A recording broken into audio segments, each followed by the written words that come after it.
அடுத்ததாக பார்த்தீங்கன்னா தேசிய செய்திகளில் இந்தியா ரஷ்யா கூட்டு முயற்சியில் பல்வேறு ஏவுகணைகள், ஹெலிகாப்டர்கள், நவீன ரக துப்பாக்கிகளை தயாரிக்க திட்டமிட்டிருக்காங்க. இதனுடைய முதல் பகுதியாக பார்த்தீங்கன்னா தரையிலிருந்து 400 கிலோமீட்டர் தொலைவில் இருக்கக்கூடிய வான் இலக்குகளை துல்லியமாக தாக்கி அளிக்கக்கூடிய திறன் கொண்ட S-400 அப்படிங்கிற 5 தொகுப்பு ஏவுகணைகளை பார்த்தீங்கன்னா ரஷ்யாவிடமிருந்து வாங்குவதற்கான ஒப்பந்தத்தை இந்தியா இது எப்போ மேற்கொண்டாங்க அப்படின்னு பார்த்தீங்கன்னா 2018ஆம் ஆண்டு அக்டோபர் மாதம் மேற்கொண்டிருக்காங்க. மேலும் பார்த்தீங்கன்னா ரஷ்யாவிடமிருந்து இந்திய ராணுவத்திற்கு கமோவ் ராணுவ ஹெலிகாப்டர்களை வாங்குவது தொடர்பான ஒப்பந்தமும் கையெழுத்திட்டிருக்காங்க.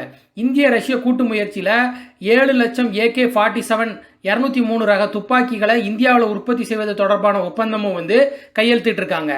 இந்திய ராணுவத்துக்கு 200 கமோவ் KA-2260 ரக ஹெலிகாப்டர்கள் வாங்குவது தொடர்பான பேச்சுவார்த்தையை பார்த்தீங்கன்னா இந்தியாவும் ரஷ்யாவும் கடந்த 2016ஆம் ஆண்டு அக்டோபர் மாதம் இறுதி செஞ்சுருக்காங்க. இதில் 140 ஹெலிகாப்டர்களை இங்கே இருக்கக்கூடிய ஹிந்துஸ்தான் விமான தயாரிப்பு நிறுவனத்தில் HAL அப்படின்னு சொல்லப்படக்கூடிய நிறுவனத்தில் தயாரிக்கிறதாக முடிவெடுத்திருக்காங்க. இந்த தொழில்நுட்பங்களை இந்தியாவுக்கு தரவும் ரஷ்யா ஒப்புக்கொண்டிருக்காங்க அப்படிங்கிறத சொல்லியிருக்காங்க.